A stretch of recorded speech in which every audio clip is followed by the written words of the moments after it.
You ask Tiger to solve. This deals with linear equations with one unknown. The final result is b equals 4.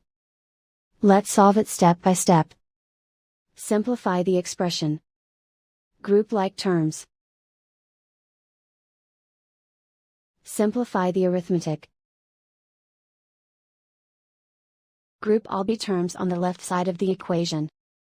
Subtract 5b from both sides.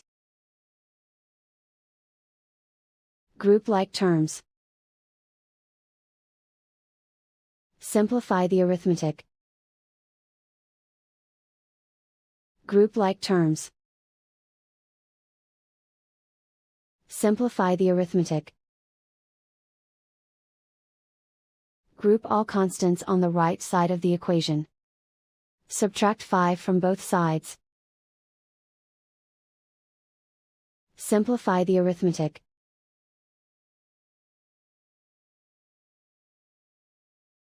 Convert the b into a positive number.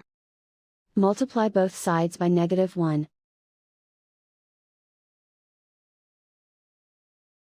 Remove the ones.